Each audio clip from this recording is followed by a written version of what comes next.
Hello friends, आज हम करेंगे बायनॉमियल थ्योरम। ठीक है, बायनॉमियल थ्योरम जो है वो मैथमेटिकल टूल है हमारी फिजिक्स में। ठीक है, जिसको हम बहुत एप्लीकेशंस में यूज करते हैं, बहुत सारे आर्टिकल्स में यूज करते हैं। आपने ऐसा कुछ फॉर्मूला देखा होगा अपने आर्टिकल्स में। आप ऐसे फॉर्मूले को उसके -2 पावर को आगे लेकर लिख देते हो और साइड में लिखा होता है बाय बायनॉमियल थ्योरम। ठीक है, आज हम यही देखेंगे इसको हम बायनॉमियल थ्योरम से कैसे लिखते हैं। ठीक है, तो हम देखते हैं बायनॉमियल थ्योरम है क्या और बायनॉमियल थ्योरम हमें बताती क्या है। ठीक है, binomial theorem describes the algebraic expansion of power of binomial. ठीक है, इसमें बायनॉमियल का मतलब है टू टर्म्स। ठीक है, जैसे x plus a, two terms. ठीक है, ये थ्री टर्म्स की पावर एक्सपेंशन को नहीं बताती, ये सिर्फ टू टर्म्स की पावर एक्सपेंशन। जैसे पावर मींस जितनी मर्जी पावर हो सकती है, 2 3 5 4। ठीक है, पावर एक्सपेंशन को बताती है कि इसकी पावर एक्सपेंशन कैसे करनी है। ठीक है, जैसे हमें पता है x प्लस ए की होल स्क्वायर को हम कैसे लिख सकते हैं, एक्स स्क्वायर 2xa प्लस ए स्क्वायर। ठीक है, तो अभी देखिए, अभी हमें 2x+a का क्यूब कर दूं तो वो मुझे पता है, हम लिख सकते हैं। अगर इसकी पावर को मैं ज्यादा कर दूं, ठीक है, तो हमें बहुत सारी कैलकुलेशंस करनी पड़ेगी उस एक्सपेंशन को लिखने के लिए, जिसमें हम बहुत सारी गलतियां कर सकते हैं। ठीक है, तो उसमें बायनोमियल थ्योरम हमारी हेल्प करती है उस एक्सपेंशन को लिखने के लिए। ठीक है, अगर यहाँ पावर जो है फ्रैक्शन में हो जाए, जैसे x plus a raise the power 2/3 और x plus a raise the power -2। ठीक है, तो इन दोनों की एक्सपेंशन मुझे नहीं पता। ठीक है, तो इन दोनों की एक्सपेंशन करने के लिए, पावर एक्सपेंशन करने के लिए हम बायनोमियल थ्योरम का यूज करते हैं। ठीक है, तो आपको पता चल गया बायनोमियल थ्योरम हम क्यों यूज करते हैं। कैसी भी पावर एक्सपेंशन हो तो बायनोमियल थ्योरम से हम 2 डिजिट पावर एक्सपेंशन कर सकते हैं। अगर आप कहेंगे कि 3 डिजिट कर सकते हैं तो मैं कहूंगा नहीं। ठीक है, हम सिर्फ बायनोमियल की पावर एक्सपेंशन कर सकते हैं, 3 डिजिट्स की पावर एक्सपेंशन नहीं कर सकते। उसके लिए हमारे पास और थ्योरम्स हैं और सीरीज हैं जिससे हम 3 हो या 4 हो उसकी पावर एक्सपेंशन करते हैं। ठीक है, बट बायनोमियल थ्योरम जो है वो सिर्फ 2 डिजिट्स की पावर एक्सपेंशन ही कर सकता है। ठीक है, तो बायनोमियल थ्योरम को हम कैसे लिखते हैं इन द जनरलाइज्ड वे। अगर n हो, n कुछ भी हो सकता है। ठीक है, तो कैसे लिखते हैं, NC0, this is the combination. ठीक है, जहां पर 2 है ना, यहाँ पर 1 है, यहाँ पे 1 है। ठीक है, तो इसे क्या कहते हैं हम, कॉफिशिएंट। तो ये जो कॉम्बिनेशन है ये बायनोमियल कॉफिशिएंट है। ठीक है, आगे लिखते हैं x raise the power n, a raise the power 0। ऐसे ही हम नीचे एक्सपेंशन बढ़ाते जाते हैं, NC1 NC2 NC3, ऐसे जो है कॉफिशिएंट्स वो जो है बढ़ते जाते हैं। यहाँ पर क्या आ जाएगा, n-1, x की पावर जो है वो कम होती जाती है, a की पावर जो है वो बढ़ती जाती है।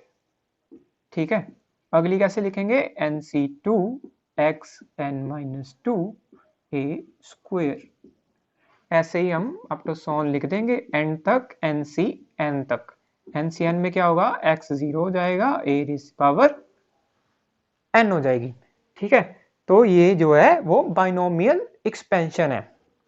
ठीक है, अगर n पॉजिटिव टर्म है, पॉजिटिव इंटीजर है, ठीक है, तो जो एक्सपेंशन है वो एक फाइनाइट एक्सपेंशन होगी, मींस जो उसमें टर्म्स है वो फाइनाइट होंगी।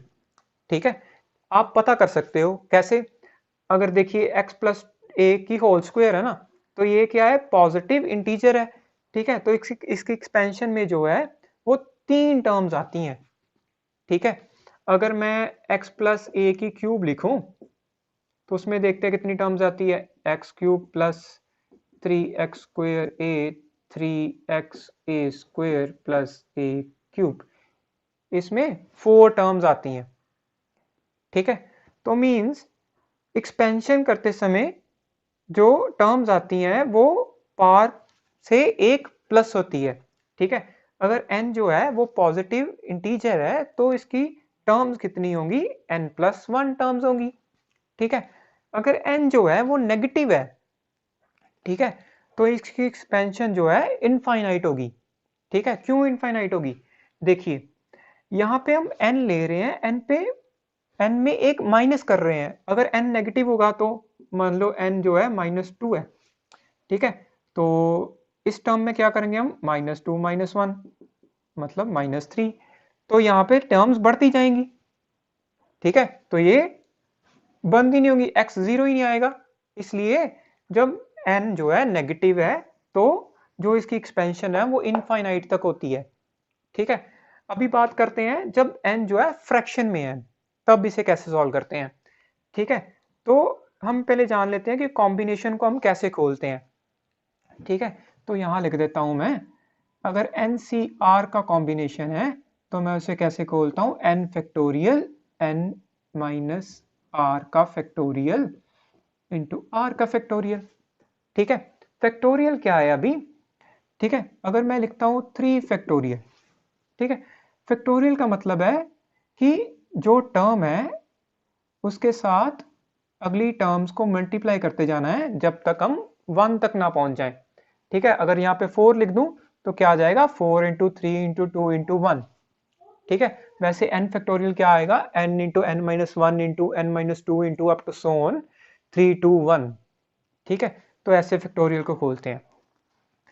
तो अगर मैं यहाँ पे कॉम्बिनेशंस को खोल दूं, ठीक है, तो कैसे लिख सकते हैं इसे, NC0 जो है 1 आता है। ठीक है, तो ये से xn लिख सकता हूं, इसे n आता है ये। ठीक है, तो ये n माइनस वन ए बाय 1 फैक्टोरियल, 1 फैक्टोरियल 1 होता है, और याद रखना 0 फैक्टोरियल जो है वो भी 1 होता है और 1 फैक्टोरियल भी 1 होता है। ठीक है, यहाँ पे n minus one by 2 factorial x n minus to A square. ठीक है, अगर आपको अभी पता चल ही गया होगा कैसे चल रही है। ठीक है, n minus one n minus one n minus to, नीचे क्या आ जाएगा 3 फैक्टोरियल। ठीक है, लिख देता हूं मैं, n minus one n minus two by 3 factorial x n minus 3 a cube. ठीक है, up to so on up to, यहाँ पे क्या आ जाएगा अभी, ठीक है, एंडली टर्म क्या आएगी, NCNB क्या होता है, 1 होता है। यहाँ पे देखिए, यहाँ भी 1 है, यहाँ भी 1 है, बीच में कोफिशिएंट्स है। ठीक है, तो यहाँ पे क्या आएगा, 1 x raise the power 0 a raise the power n। x raise the power 0 1 होती है तो मैं इसे नहीं लिखूंगा। ठीक है, तो इसको कॉम्बिनेशन को खोल के मैंने लिख दिया है। मान लीजिए कि हम 1 प्लस एक्स को लिख रहे हैं पावर n। ठीक है, n जो है एनी पॉजिटिव और नेगेटिव और फ्रैक्शन इंटीजर। ठीक है, ये नेगेटिव हो सकता है, पॉजिटिव हो सकता है, फ्रैक्शन हो सकता है। ठीक है, तो अभी क्या करेंगे हम, हमें पता है यहाँ पे कि x जो है वो वेरी वेरी लेस देन 1 है। ठीक है, तो मैं इसकी पावर एक्सपेंशन को लिखता हूं। ठीक है, यहाँ पे सॉरी मैं यहाँ पे a ले लेता हूं, x की जगह a ले लेता हूं। ठीक है, इजी, ताकि हम इजीली एक्सपेंशन को लिख सकें। तो x की जगह 1 कर दीजिए और a को वैसे रहने दीजिए, तो क्या हो जाएगा मेरे पास, 1 plus n a plus n minus one two factorial a square. ठीक है, n minus one n minus two 3 factorial up to so on plus this term. If this n is positive integer, then the terms are finite. If n is negative integer, then terms are infinite. So इसलिए हम इसे end नहीं करेंगे। ठीक है, क्योंकि n जो है n इंटीजर हमने माना है, इसलिए हम इसे end नहीं करेंगे। ठीक है, अभी देखिए a जो है वो 1 से बहुत छोटा है। ठीक है, मीन्स ये जो टर्म है 1 प्लस 1 में कुछ ऐड होगा, मान लीजिए 1 से छोटा है, तो मैं मान लेता हूं a जो है 0.01 है, मीन्स 10 रेज द पावर -2 है। ठीक है। तो अगर इसमें इसको मैं मल्टीप्लाई करूंगा, छोटी सी टर्म आएगी यहां पे, ठीक है। अगर ए स्क्वेयर कर दूं तो ये और छोटा हो जाएगा, ए क्यूब कर दूं तो ये और भी छोटा हो जाएगा। मीन्स जैसे जैसे ए की पावर बढ़ती जाएंगी, ठीक है, वैसे वैसे जो टर्म्स है वो छोटी होती जाएंगी, ठीक है। तो 1 में 0.0000001 प्लस कीजिए तो क्या फर्क पड़ता है, ठीक है। सो इतनी छोटी क्वांटिटीज को हम निग्लेक्ट कर देते हैं। सो सारी हायर टर्म्स को हम निग्लेक्ट करते हैं और सिर्फ लीनियर टर्म को रखते हैं, ठीक है।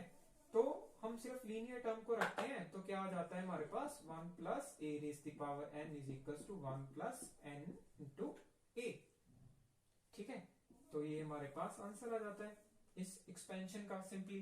अगर a जो है वेरी वेरी लेस देन 1 है, अगर a जो है कंपैरेटिवली टू 1 है तो हम ऐसे नहीं लिखेंगे, ठीक है। अभी हम ये करके दिखाता हूं मैं आपको, 1 plus h by r raise the power -2, ठीक है। यहां पर a क्या है, h बाई आर है और n क्या है -2 है, ठीक है। यहां पर हमने बोला है r जो है very very greater than h है, ठीक है। इसको नीचे लेके आओ तो क्या बन जाता है, h by r is very very less than 1, तो इसको मैंने a माना है तो a is very very less than 1, ठीक है। तो सेम कंडीशन है ना, a is very very less than 1, h by r is very very less than 1, ठीक है। तो इसको कैसे लिख सकते हैं, 1 n अंदर plus -2 h by r, that is 1 minus 2 h by r, ठीक है। अभी आपको पता लग गया होगा कि आर्टिकल्स में हम इस टर्म को ऐसे क्यों लिख देते हैं, बाय बायनोमियल एक्सपेंशन लिखते हैं। क्यों, क्योंकि r जो है ग्रेटर देन h है, ठीक है, इसलिए हम इसको ऐसे लिख सकते हैं। अगर r जो है कंपैरेटिव टू h हो तो हम ऐसे नहीं लिखेंगे, ठीक है। Thank you. अगर आपको वीडियो पसंद आई है तो वीडियो को लाइक कर दीजिएगा और चैनल को सब्सक्राइब कर दीजिएगा, ठीक है। हम मैथमेटिकल टूल्स में आगे ग्राफ्स को पढ़ेंगे। Thank you.